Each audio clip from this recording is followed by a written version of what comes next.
"Buy us a house or I'll lie," said my son's bride. During wedding, so I revealed the whole truth. "Buy us a house, or I'll tell everyone I'm pregnant with your child." I didn't flinch. I simply stood, reached into my pocket, and handed her a small gift. She screamed, not from joy but shock. She expected money for luxury. Instead, she got the beginning of her sweet revenge. The story began months earlier. Fabric samples lay scattered across my desk when the phone rang. I'd been comparing burgundy and navy upholstery swatches for the Scottsdale showroom, a slow Thursday afternoon, quiet, predictable. "Dad, are you sitting down?" Kevin's voice hit me like electricity. My son never called during work hours unless something was wrong. "What happened?" I asked, straightening in my chair. "Nothing's wrong. Everything's perfect," he said breathlessly. "Jessica's pregnant. We're getting married 2 weeks from Saturday. I know it's fast, but when you know, right?" The samples slipped from my fingers. My son, who'd stumbled through 3 failed engagements and sworn off commitment, was suddenly marrying a woman I barely knew. "That's wonderful," I managed. "I'm happy for you."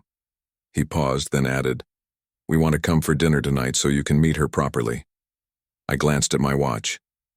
"Of course, 7 o'clock. After he hung up, I leaned back in my chair, staring at the ceiling tiles. Kevin hadn't mentioned Jessica until last month. Now she was pregnant and they were planning a wedding in 2 weeks. The timing felt rushed, but maybe I was just being old-fashioned.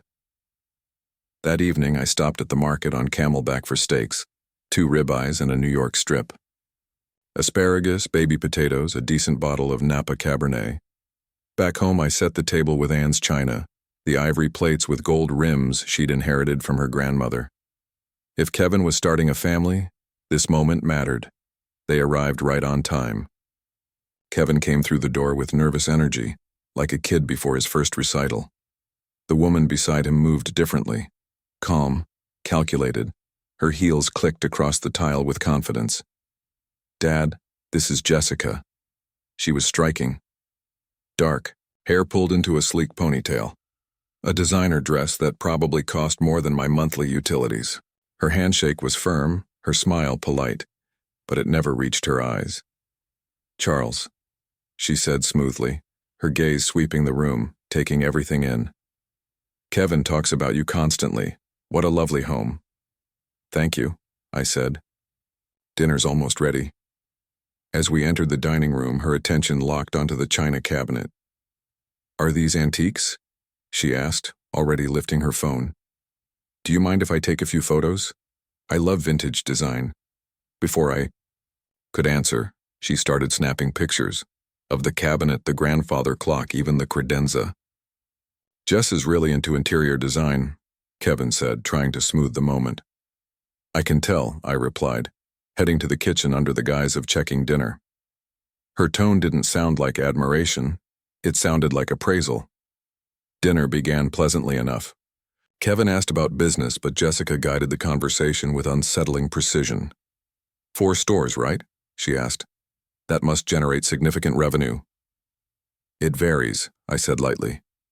"Furniture sales rise and fall with the economy. But you must do well," she pressed, glancing around. "This neighborhood, the house, the business, you've built something substantial." Kevin shifted uncomfortably. "Dad worked incredibly hard, started from one small shop." Jessica smiled faintly and sipped her wine. "We drove through Paradise Valley yesterday.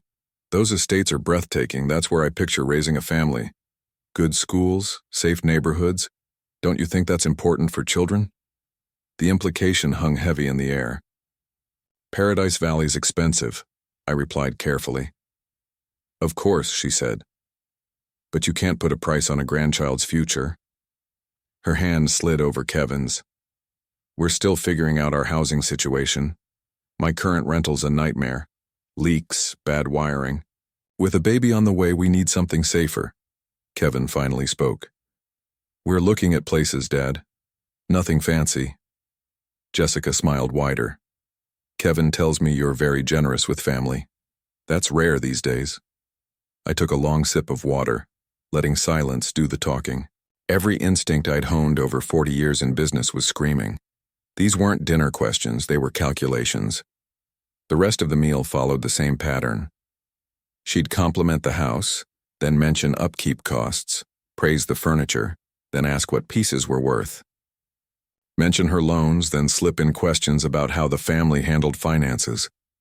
When they finally left around 10:30, Jessica hugged me at the door. Her perfume was thick, suffocating. "Thank you for being so understanding," she whispered. "Kevin talks about your generosity all the time. We're lucky to have you." Kevin hugged me quickly, eyes down like a man trapped. I stood in the doorway as their taillights disappeared down the street. Jessica's head was bent over her phone, face glowing in the screen's light. Inside, I cleared the table slowly, washing Anne's china by hand. The dishwasher would have been easier, but I needed the quiet. My mind kept replaying the night, the photos, the questions, her tone, Kevin's silence. I told myself it was just wedding stress. But my gut, the same instinct that had saved me from bad deals and worse partners, was screaming. Jessica hadn't been admiring my home. She'd been assessing it.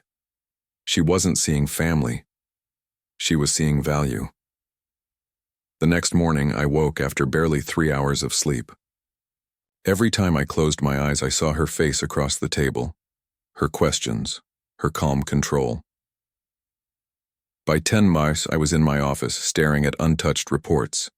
Finally, I opened my computer and typed Jessica Simons, Phoenix, into LinkedIn. Her profile was polished. Spa manager, charity photos, glowing recommendations. It all looked perfectly legitimate, but as I scrolled through older posts and comments, a pattern emerged. 2 years ago, dinner at Bourbon Steak with my generous boyfriend.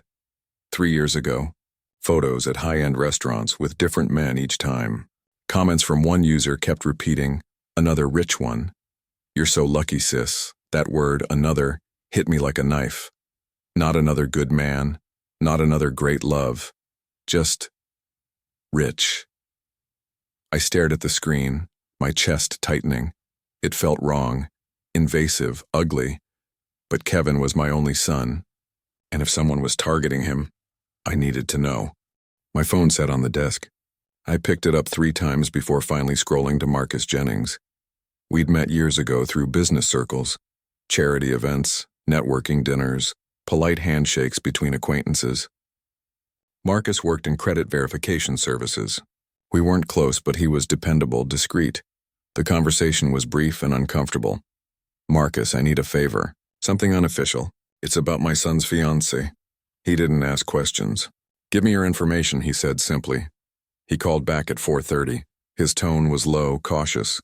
"Charles, this is completely off the record." "You understand?" "I understand. Jessica Marie Simons," he began. "Current address is in Tempe, but she just moved there. Previous address was a luxury complex in Scottsdale. She was evicted 11 months ago for non-payment. Rent was $2,800 a month." I wrote every word down in sharp, deliberate handwriting. "She's carrying about $43,000 in credit card debt. 7 cards, all maxed out. 2 collection agencies have already filed legal action. She started bankruptcy proceedings 8 months ago but never followed through." My pen stopped mid-sentence. 43,000, I repeated. "Classic pattern," Marcus said quietly. "Living beyond her means for years. The income she reports doesn't match her lifestyle. Not even close." After we hung up, I sat motionless in my chair, $43,000 in debt. Evicted from a luxury apartment. Sued by creditors. Yet online, her life looked immaculate. Designer handbags, wine country weekends, spa trips, and 5-star dinners. Every photo painted success, not desperation. It was all a mirage, the pregnancy. The rushed wedding. The subtle comments about Paradise Valley. She wasn't marrying Kevin. She was marrying access to the money she thought he had. Or more precisely, the money she believed I had. I called Kevin that evening after business hours when I knew he'd be home. I'd rehearsed the conversation in my head a dozen times. "Stay calm. Stay rational." "Son, we need to talk about Jessica," I began carefully. "Have you checked her financial background?" "What are you talking about?" His voice sharpened immediately. "I had someone look into her credit history," I said, steadying my tone. Kevin, she's deep in debt, over $40,000. She was evicted and she's facing legal action. You what? His voice exploded through the phone. You investigated her? You used your contacts to spy on my fiancé? Kevin, listen to me. No, you listen, he shouted. Do you have any idea how controlling this is? How invasive? I'm 35 years old, Dad. I don't need you vetting my life like I'm still a teenager. I'm trying to protect you, I said firmly. These are facts, not opinions. She's drowning in debt and you just can't stand seeing me happy.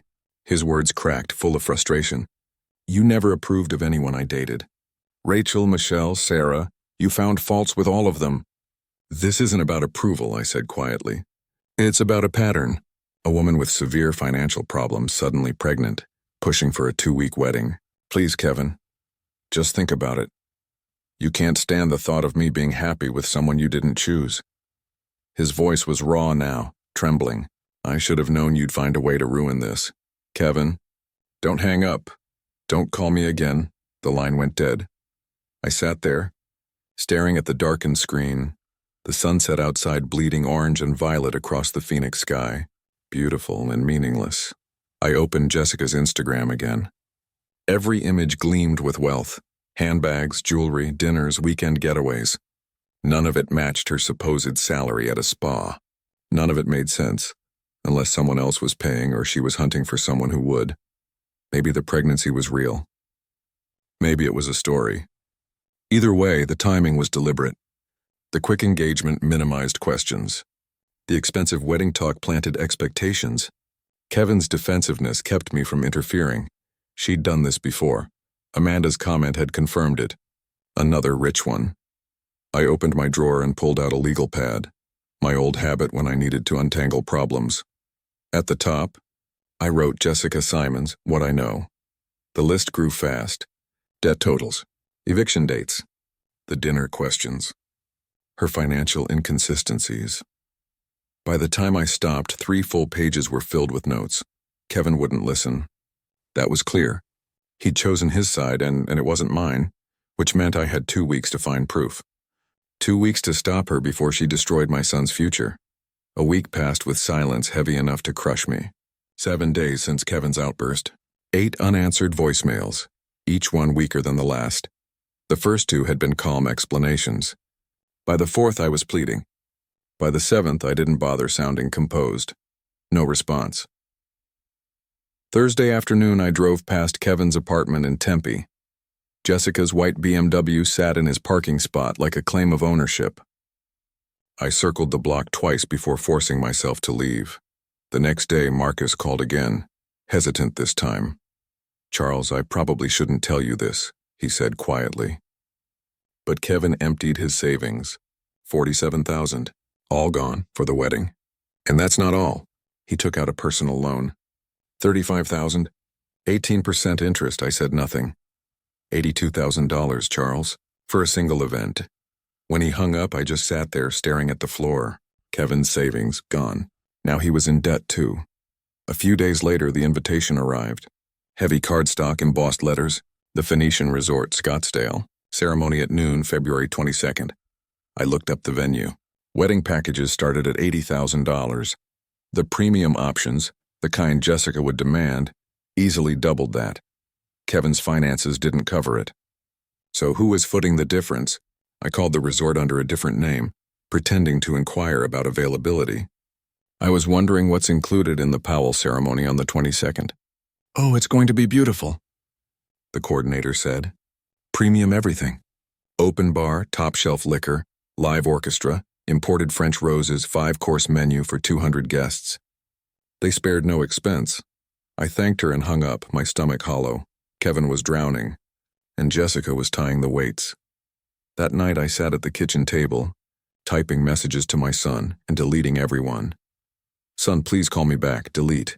Kevin, I'm worried about your finances. Delete. I love you, and I'm sorry. Delete. Everything sounded either controlling or pathetic, so I sent nothing. Wednesday afternoon, my phone buzzed with a text from an unknown number. Charles, it's Jessica. We need to talk privately before the ceremony. It's important, for Kevin's sake. Can we meet? I stared at the message for a long time. She was making her move. When and where? I replied. Her answer came instantly. Tomorrow evening, your house. Kevin thinks I'll be at my bachelorette dinner. 7 p.m. Thursday morning, I drove to an electronics store on Bell Road. The clerk was young and overly enthusiastic. I need a recording device for business meetings, I told him. He handed me one the size of a USB stick. This one's great. 20 hours of battery, voice activated. Clear up to 15 feet. Totally legal in Arizona. One-party consent state. I verified that on my phone before leaving. He was right. As long as I was part of the conversation, I could record it. At home, I practiced with the device, recording myself reading the paper, testing playback. The audio was faint but clear. Whatever Jessica wanted, I'd have proof. Friday evening at 7 sharp, I watched through the window as her BMW pulled into my driveway. She stepped out in a soft pink sweater, makeup understated, hair loose around her shoulders, the perfect image of sincerity. Every detail carefully chosen. I activated the recorder in my jacket pocket before opening the door. The red light blinked once, then disappeared. Charles, she said warmly, thank you for seeing me. I know things have been tense. I led her into the living room. She sat gracefully, accepted a glass of water, then sighed softly. I owe you an apology. I was pushy at dinner. Wedding stress, you understand? I didn't mean to sound materialistic. I watched her closely. This was strategy. Soften the target before the pitch. I'd seen it in negotiations countless times. Kevin loves you so much, she continued. This distance between you is killing him. I just wanted to fix things before the wedding. Can we start over? Her voice trembled with practiced vulnerability. If I didn't know better, I might have believed her. I appreciate you coming, I said. I want Kevin to be happy. Relief flooded her expression, until she shifted to her real purpose. There's one small thing, she said carefully. Kevin's been stressed about money. The wedding costs more than we expected. She hesitated, watching me. I was wondering if you might help with our housing after the wedding. Just temporarily until we get settled. The test, the probe, measuring my willingness to provide cash. We can discuss that after the wedding, I replied evenly. For now, let's focus on the ceremony. Her smile tightened, but she masked her frustration well. 15 minutes later, she was gone. I sat alone in the dark living room and played back the recording. Her voice came through clear and smooth. Tomorrow was the wedding. Whatever Jessica really wanted, she'd reveal it then. And this time, I'd be ready. Saturday morning dawned bright and cold. I'd slept 3 hours at most. The rest of the night I spent pacing, preparing, anticipating. The Phoenician resort stretched across Camelback Mountain like a palace. Valets in pressed uniforms rushed to open doors. Every corner gleamed. Marble floors, golden columns, ice sculptures taller than me. White roses and orchids cascaded down the entrance. $5,000 in flowers, maybe more. Guests arrived in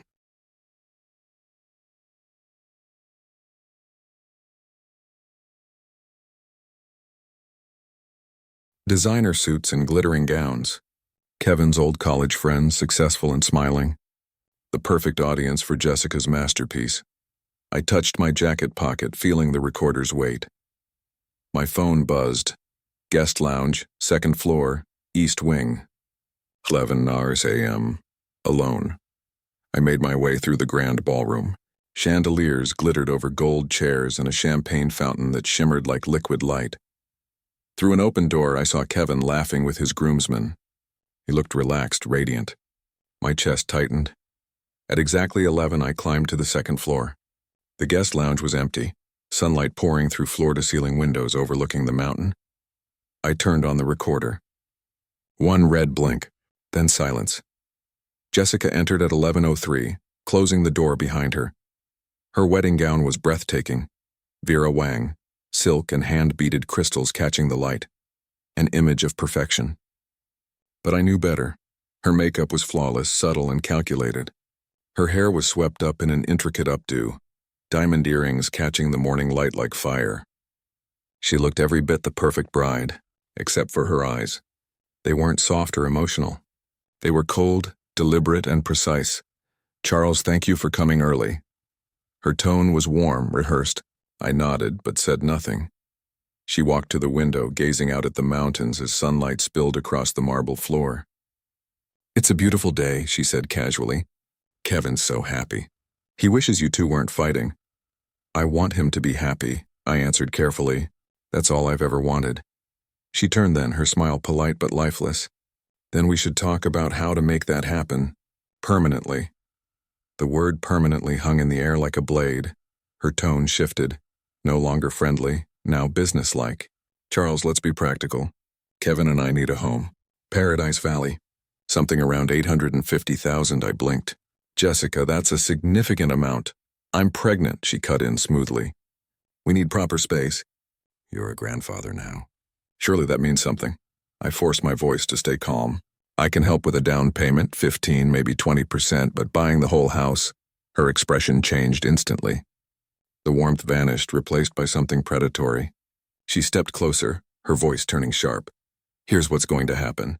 You're going to buy us that house full payment this week, and if I don't—" Her smile turned to glass. "Then I tell everyone the truth, that I'm pregnant with your child." For a second I couldn't breathe. Ice filled my veins, but my tone stayed even. "That's absurd. No one would believe." She laughed quietly, cruelly. "Really? Who do you think they'll believe? A 63-year-old man? Or a pregnant 32-year-old woman in a wedding dress?" Each word was a blade. "I'll tell them you tried to seduce me at dinner," she went on smoothly. "That you've been sending inappropriate messages for weeks. That when I rejected you, you tried to ruin our wedding with fake financial reports." I clenched my fists at my sides. "Kevin will never speak to you again," she said, smiling. "Your reputation? Gone. The story writes itself. Furniture magnate preys on son's pregnant fiancée. Front page.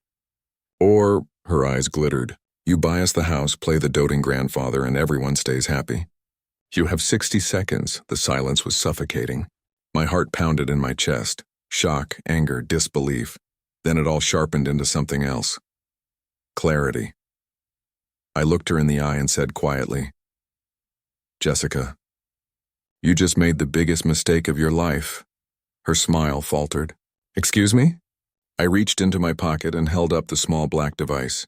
The red light blinked steadily. Her face went pale, white as her wedding gown. "What is that?" "Every word," I said. "From the moment you walked in." She lunged for it, panic rising in her voice. "Give me that!" "You can't, that's illegal." I stepped back toward the door. "Arizona is a one-party consent state," I said evenly. "Completely legal. You recorded me? You set me up." She screamed. I opened the door. Jessica followed, grabbing at my arm, her composure completely gone. "Charles, wait, please, we can work this out." "I didn't mean—" Guests in the foyer turned to stare. I didn't stop. I headed straight for the ballroom, her voice trailing behind me in desperate echoes. At the sound booth, I handed the technician the recorder. "Plug this into your system." "Play it now," he hesitated. "Sir, the ceremony's about to—" "Do it. Now." Jessica burst into the room behind me, her makeup starting to run, panic twisting her face. Kevin appeared from the groom's suite, confused and alarmed. "Dad, what's happening?" Then the ballroom filled with her voice. "Charles, let's be practical. Kevin and I need a house." Every guest froze. 200 people stood silent, the sound of her words echoing through crystal chandeliers. Her threats, her accusations, her blackmail. Every sentence sharp, unmistakable, and undeniable.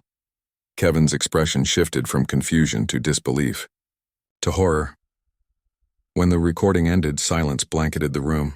Jessica stumbled backward, trembling. Kevin turned to me, eyes wide. "Tell me he faked that. Tell me this isn't real." Jessica opened her mouth, but nothing came out. "Kevin," I said quietly, "every word is real.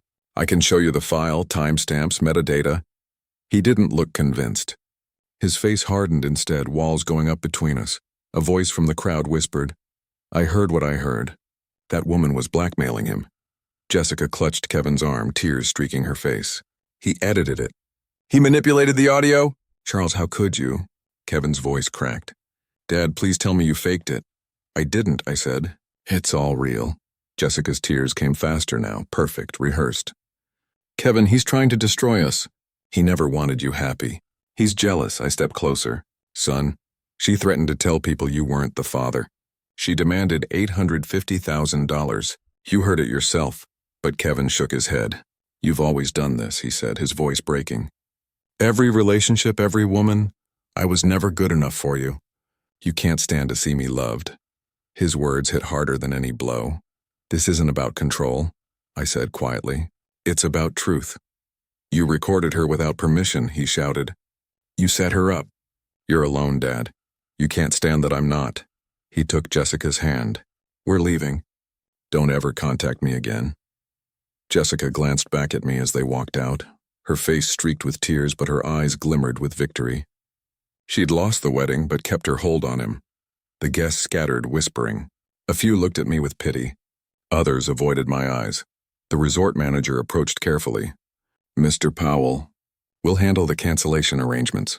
No charge for the venue. I nodded, numb. Within an hour, the ballroom was empty. I sat alone among untouched champagne fountains and $80,000 worth of flowers, staring at nothing. When I finally got home, the silence felt unbearable. The house seemed even larger, emptier.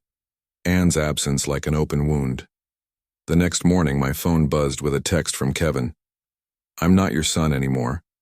Jessica and I are moving forward together. Don't call, don't text. You're dead to me. I read it 3 times. Each word cut deeper than the last. That afternoon, Jessica's Instagram post went live. A photo of her, eyes red, no makeup, posed to look fragile and honest. Heartbroken doesn't begin to cover it. Kevin's father sabotaged our wedding because he couldn't accept someone loving his son. He recorded a private conversation, edited it to make me look terrible, and destroyed the happiest day of my life. To everyone asking, yes, Kevin and I are still together. Real love survives attacks, hundreds of likes. Dozens of comments calling her strong and brave.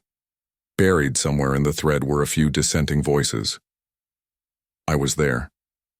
The recording sounded pretty clear, but they were drowned out by sympathy. I set my phone down and stared out the window until sunset. Monday morning, I sat across from Richard Clark, my attorney. Silver hair, calm eyes, the kind of man who'd seen too many families implode. He listened to the recording twice, then looked up. It's legal, he said. Arizona's one-party consent law is clear, but she can still make your life difficult. Emotional distress, defamation. She can claim you recorded her somewhere private. Even if she loses, she can make it expensive. So she gets away with it. I muttered. Not necessarily, he said, sliding a business card across the desk. Private investigator. Discreet but thorough. You need a pattern. Proof this isn't an isolated event. What am I looking for? Her past, he said. Previous relationships, financial records, anyone she's pulled this on before. If there's a pattern, we'll expose it. He paused before adding quietly. And Charles, be ready, your son might not come back. Not soon. Maybe not ever. The truth of it landed like a weight I couldn't lift. Then he added one last thing. I had someone check hospital records. Jessica Simons hasn't seen an OB/GYN in over 2 years. I froze. She's not pregnant? No medical evidence she is, he said. No prenatal visits, no prescriptions.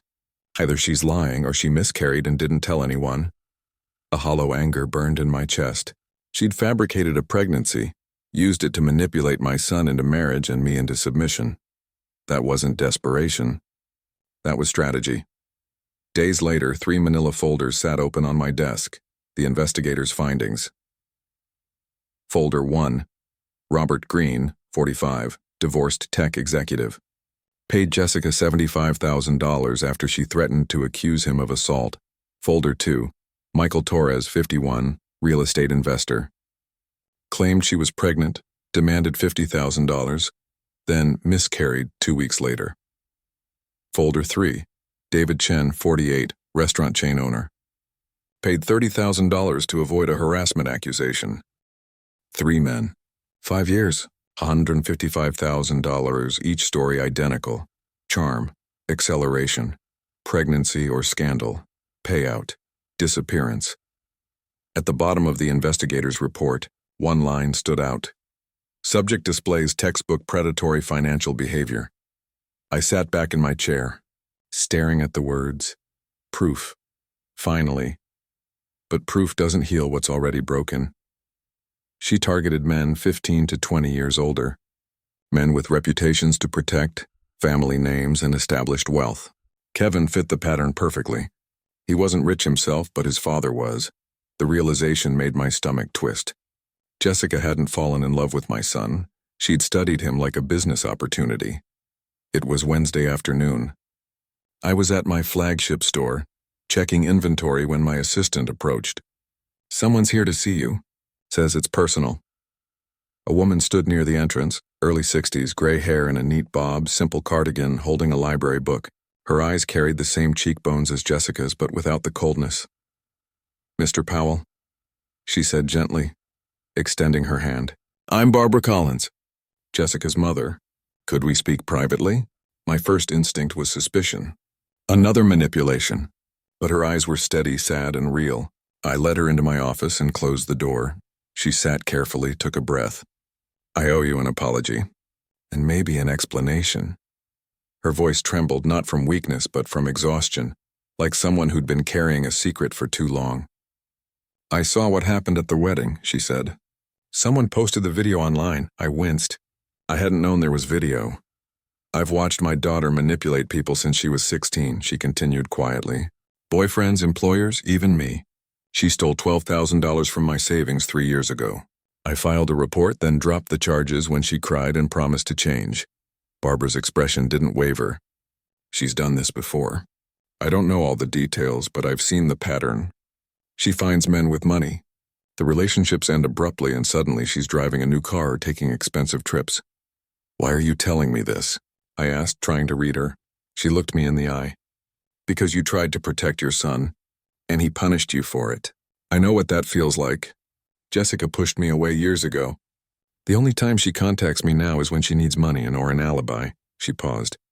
"And because she's planning something else." That last part got my full attention. I saw her text conversation with her sister Amanda, Barbara said. She pulled out her phone and opened screenshots. Amanda left her phone at my house. I know I shouldn't have looked, but I needed to know. The texts were damning. "Jessica, Kevin's broke now, but his dad's loaded. The recording's a problem, but I can fix that.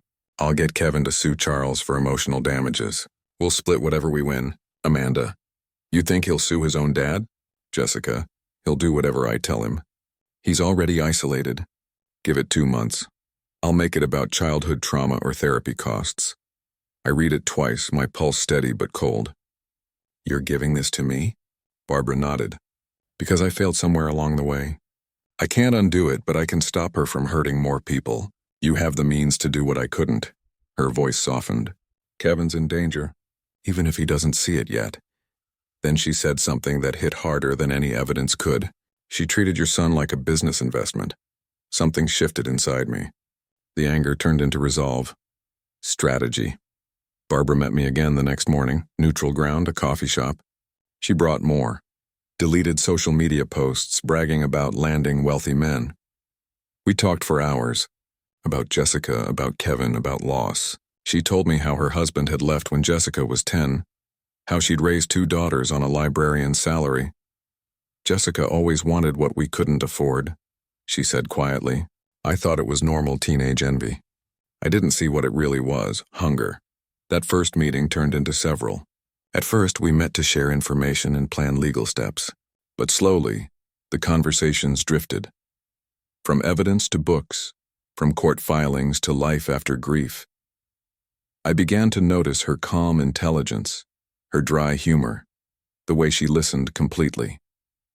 She noticed my restraint, that I had every reason for revenge but still chose discipline. Neither of us said it out loud, but something was happening. Something fragile and unexpected. Then one Friday evening, Barbara emailed me a file. Subject line, "You need to see this." It was Jessica's personal spreadsheet, her project tracker. Each column labeled name, age, net worth, vulnerabilities, timeline, expected yield. Kevin's name was on it. Kevin Powell, 35, salary $85K. Father owns 4 businesses. Father guilt, isolated, desperate to prove independence. 6 to 8 months. Expected yield, $500K, 1 mailer, 9 other names were listed. Notes beside each, completed $75K, failed, too smart. Had prenup, it wasn't just evidence. It was a confession. I forwarded it to my lawyer, Richard.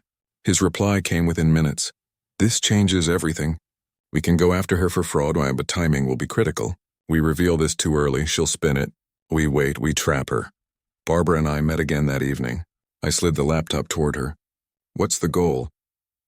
She asked. Protect Kevin? Or punish Jessica? Protecting Kevin, I said after a long pause.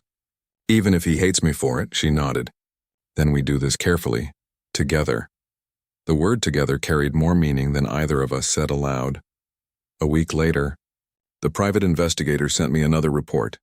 Subject line, new development, urgent. It was screenshots of Jessica's text messages with a commercial realtor.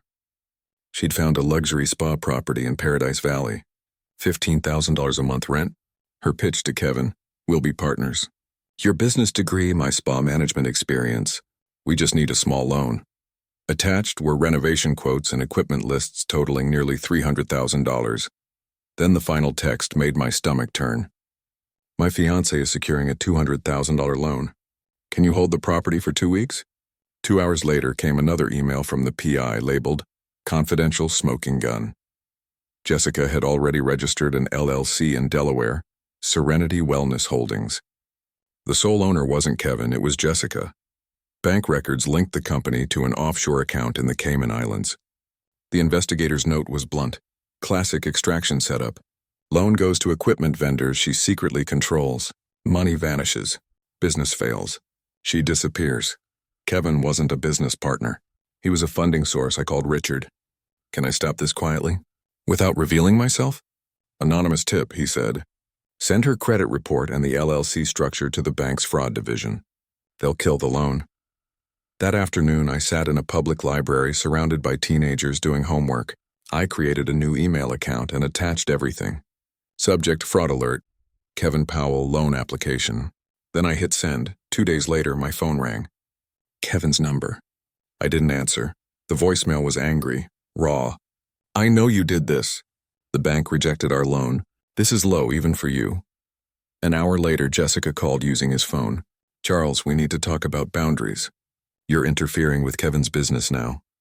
I didn't respond, but she started showing up everywhere. At my coffee shop, in my store's parking lot, even at restaurants where I met suppliers, always pretending it was a coincidence. Always smiling that calculated smile. Each time I made sure there were witnesses. My phone stayed recording in my pocket. Saturday afternoon she showed up again, in workout clothes this time, deliberately casual. I wanted to apologize privately, she said softly. Can we talk in your office? Anything you need to say can be said here, I replied, motioning toward my manager across the room. Her expression hardened for half a second before she smiled again. Maybe we could start over. Just you and me, I stepped back. Sarah, could you join us? Jessica's eyes flashed. She turned and walked out. That evening I met Barbara at the Phoenix Art Museum. We wandered through the galleries, talking about everything except Jessica. For a moment, life felt normal. Over wine afterward, I told her what had happened. She's setting a trap, Barbara said. Don't ever let her get you alone. I won't, I said quietly. She reached across the table and touched my hand. I hate that you have to live like this, but I'm glad you're careful. Her hand lingered just long enough for both of us to notice. Over the next 2 weeks, Barbara and I found rhythm, coffee twice a week, dinner on weekends, long calls about life before it all went wrong. Somehow, healing began to feel possible. But peace never lasts long around Jessica. Sunday morning, Barbara slid her phone across our usual cafe table. Amanda had posted new photos of Jessica and Kevin. Apartment hunting. Caption, new beginnings despite obstacles. The comments were venom. Your father-in-law's crazy. You should get a restraining order. Public opinion was turning. Barbara looked at me. She's building a new narrative, I nodded. Then let her come. We're ready. 2 days later, a courier handed me a certified envelope. The return address was a law firm. Inside, civil complaint, Jessica Simons and Kevin Powell versus Charles Powell, standing there in my driveway. Under the Arizona sun, I read the accusations. Defamation, emotional distress, interference with business, $500,000 in damages. The story they told was clean, polished and poisonous. A jealous father, unable to let go of control, fabricating evidence to ruin his son's happiness. And for the first time since this began, I realized Jessica wasn't trying to destroy me. She was trying to erase me. That afternoon, I sat across from Richard in his downtown office. He'd already reviewed the lawsuit and filled every margin with red ink notes. "This is aggressive but sloppy," he said, tapping paragraph 3. "They're claiming the recording was fabricated, but we have metadata, timestamps, forensic audio proof. They don't stand a chance."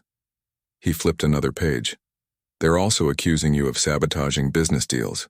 The only evidence they have is an anonymous tip, no proof." "Can they win?" I asked. Richard leaned back. "Win? No, but they can make it expensive and painful. Discovery, depositions, financial audits. Jessica's betting you'll settle just to make it stop." "Not happening," I said. Richard smiled. "Good. Because I've been preparing our counterclaim. Fraud, attempted extortion, and blackmail. We've got her previous victims willing to testify. When this is over, Jessica won't be able to pull this con again."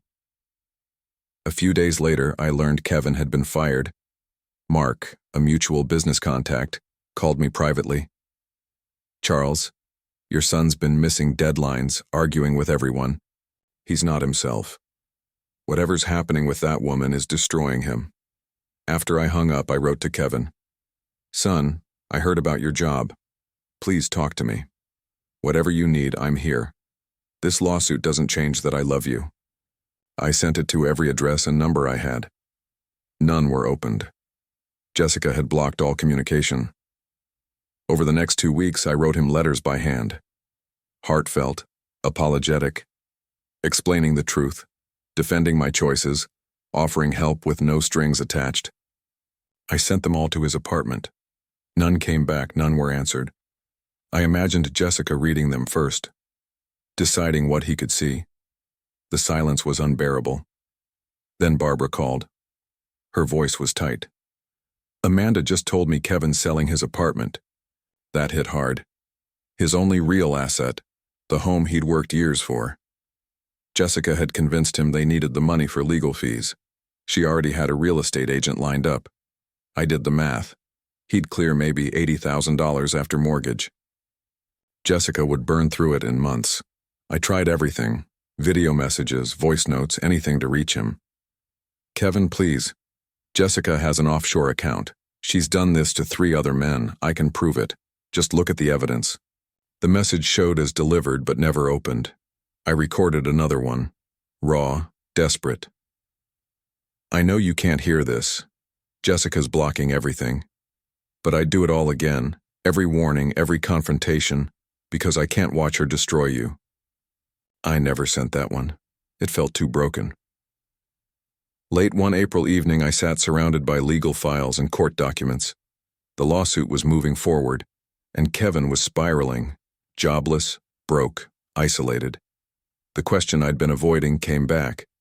What if I was wrong? Not about Jessica, the evidence was clear, but about how I handled it. The public confrontation, the relentless pursuit. Maybe he had to learn through pain. That night, I drove to Barbara's townhouse. She opened the door and saw it all in my face. "Kevin's life is falling apart," I said.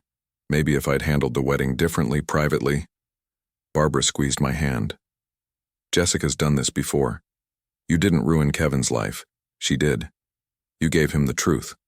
He rejected it. You can't protect someone from themselves forever. What you did wasn't cruel. It was love." Her words settled deep. When it came time to file the legal response, Richard offered 2 paths. We can go defensive, keep it quiet, or aggressive, expose everything publicly. But if we go aggressive, Kevin's name gets dragged into it. I looked at both files. My son's signature was on the complaint, but I knew he was also her victim. "I want the truth out," I said, "even if he hates me for it." The Maricopa County Courthouse rose from the heat like a monument to order, all glass and concrete against a blazing phoenix sky. Inside, Jessica's attorney performed like he was auditioning for a film. Charles Powell, A jealous, controlling father who destroyed his son's happiness out of pure spite. Kevin sat behind her in the gallery, pale, thin, unreadable. When Jessica took the stand, she was flawless. I was joking when I mentioned needing a house. He twisted it. Played that recording at my wedding. It ruined our lives. She dabbed at fake tears. Richard waited patiently. When it was our turn, he stood. Your Honor, this is not about jealousy. It's about a predator running the same scheme on multiple victims. He laid it all out. Authenticated audio analysis, her financial records, the offshore accounts, the fake wellness LLC. Then came the victims. Robert Green, mid-40s, confident but visibly shaken, took the stand. She told me she was pregnant, asked for $100,000 to disappear quietly or she'd ruin my custody case. I paid $75,000. 2 weeks later, she vanished. He presented transfers and messages. Richard introduced 2 more men, sworn affidavits, same story, fake pregnancies, blackmail, and disappearances. Jessica snapped, "They're lying. He paid them to say this." The judge's voice cut like steel. "Mrs. Simons, sit down." Moments later, the gavel came down. "This lawsuit is dismissed with prejudice. The evidence shows a clear pattern of fraud and extortion. Mrs. Simons, you are ordered to pay the defendant's legal costs, $47,000, and this matter is being referred to the prosecutor's office." The courtroom erupted in murmurs. Jessica went pale. Outside, I loosened my tie, breathing in the hot air. Richard was triumphant. Barbara smiled faintly. Then I saw Kevin, standing alone by a parking meter, lost. When I approached, his voice was quiet. "Dad, those men, what they said, it was all true, wasn't it?" "It was," I said softly. "I'm sorry you had to hear it this way." He looked broken. "I quit my job, sold my home, sued you for her." "I know," I said, "and I still love you." Jessica appeared furious. "Kevin, don't listen. He paid them. We can appeal." Kevin didn't move. His voice cracked. "Jessica, they had bank records, texts. That man was crying on the stand." Her tone changed, sugary, desperate. "Baby, he's powerful. He can fake anything. You and me. It's us against the world, remember?" Kevin looked between us, the father he doubted and the woman he thought he loved. Then quietly, "I need space." Her mask slipped for 1 second. Pure calculation. Kevin walked away with her that day, and though I'd won the case, I'd never felt more hollow. 2 weeks later, the private investigator called. "Jessica's meeting with Brian Miller tomorrow. They're planning to forge documents claiming you embezzled Kevin's money." Cold fury washed over me. That night I made a plan. I texted Kevin from a new number. "Kevin, it's Dad, please. Not about Jessica, about your mother. Something I should have told you years ago. Dominic's Steakhouse." 7 p.m., he replied hours later. 7:15. "If this is a trick, I'm done forever." Perfect. I arrived early, sitting in a corner booth with a clear view of table 14, where the restaurant manager agreed to seat Jessica and Brian. At exactly 7, they arrived. Brian placed folders on the table. "Here's everything. Fake contracts, bank statements. Make it look like Charles owes Kevin investment money." Jessica smiled. "Perfect. Once Kevin sees this, he'll have to sue again. His father will settle quietly." I clenched my fists under the table. At 7:12, Kevin entered the restaurant. I texted him, "Don't come to my table, look right." Table 14. He turned and froze. Jessica's voice carried clearly across the quiet room. "Kevin's such an easy mark. He believed everything. The baby, the lies. He's desperate for validation, perfect target. We'll take 200 grand and I'll disappear before he even realizes." Brian laughed. "And the kid?" "There was never a kid," Jessica said coldly. "He never even asked to see a test." Kevin's hand gripped the pillar for balance. His world had just collapsed. She kept talking, oblivious. Men like him always stay longer than they should. They want love so badly they'll ignore the truth. Kevin turned toward me, eyes full of heartbreak and recognition. I nodded toward the exit. He walked out silently. I followed. Outside, Kevin leaned against a car, face in his hands. "You tried to tell me," he said hoarsely. "At the wedding, after court, in your letters. And I called you jealous." I put a hand on his shoulder.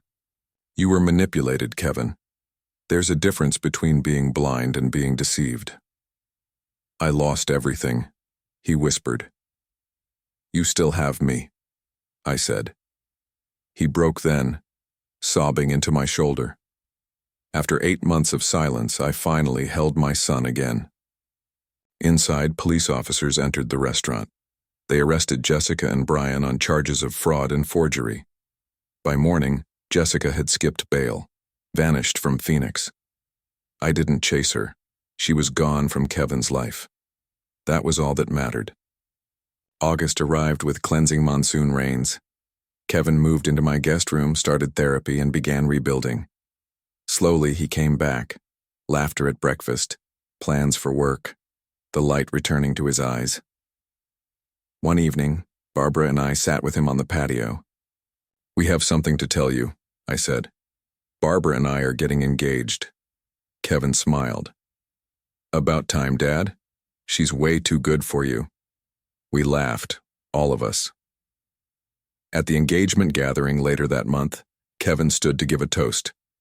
For months, I thought my father was the enemy, controlling, jealous, trying to ruin my happiness. But the truth is, sometimes love means saying no when everyone else says yes. It's standing between someone you love and danger, even when they hate you for it. "Dad, you saved my life. You never stopped trying to protect me." My throat tightened. "You're my son. I'd do it all again, every time." He raised his glass. "To Charles and Barbara, 2 people who prove that. Real love means telling hard truths and standing firm when it hurts." Glasses clinked. I looked around. My son restored. The woman I loved beside me, and a future rebuilt from ruin. The real revenge wasn't destroying Jessica. It was saving Kevin and finding peace. If you enjoyed this story, like the video, subscribe to the channel, and share your thoughts in the comments. Thank you for watching.